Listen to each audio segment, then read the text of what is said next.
तो वक्फ बिल को संसदीय समिति को भेज दिया गया है। इसी मुद्दे पर चर्चा करने के लिए हमारे साथ अल्पसंख्यक मामलों के पूर्व मंत्री मुख्तार अब्बास नकवी भी जुड़ गए हैं। नकवी साहब, बहुत बहुत स्वागत है आपका एनडीटीवी इंडिया में।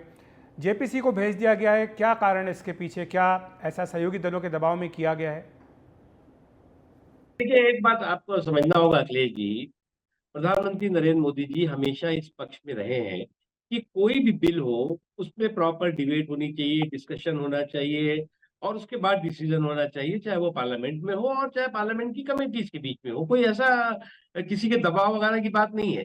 और इस बिल को अगर आप देखें तो हितधारकों का संरक्षण और जो इसमें इसके वक्त के पूरे सिस्टम में हैरेसमेंट था, उसके समाधान को करने वाला है। इसलिए मैं मानता हूँ कि स्वायत्तता के नाम पर कोई भी सुपर संवैधानिक संस्था जो है वो नहीं बन सकती। और पूरे के पूरे अगर पूरे वक्फ सिस्टम को देखें आप, तो अनफॉर्चुनेटली कुछ लोगों ने अपनी सांप्रदायिक सनक में या सियासत में वक्फ सिस्टम को टच मी नॉट की सोच और सनक का बंधक बना दिया है। और जिसका नतीजा है कि लोगों को लगता था कि साहब इसको तो कोई टच नहीं कर सकता, हम तो सुपर कॉन्स्टिट्यूशनल सिस्टम है और जो चाहेंगे हम करेंगे। और उसका नतीजा ये हुआ कि लोगों का जो है इसको लेकर के एक अविश्वास का माहौल बहुत बुरी तरह से बढ़ा।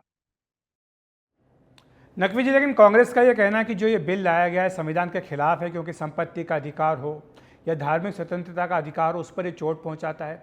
इसी के साथ राज्यों का जो अधिकार है उसमें हस्तक्षेप भी करता है।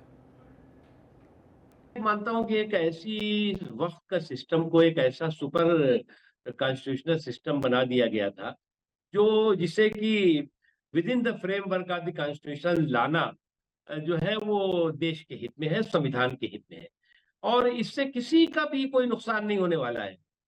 और इसके सबसे ज्यादा जो हितधारक है, ये जो इससे जुड़े हुए लोग हैं, मुसलमान है। और मुसलमान सबसे ज्यादा इसके पीड़ित भी है। जिस तरह से पूरे के पूरा वक्त का सिस्टम पूरी तरह से एक सुपर अथॉरिटी के तौर से अपने को दिखाता है, करता है वो काम। तो मुझे लगता है ये वक्त के लिए बहुत जरूरी था।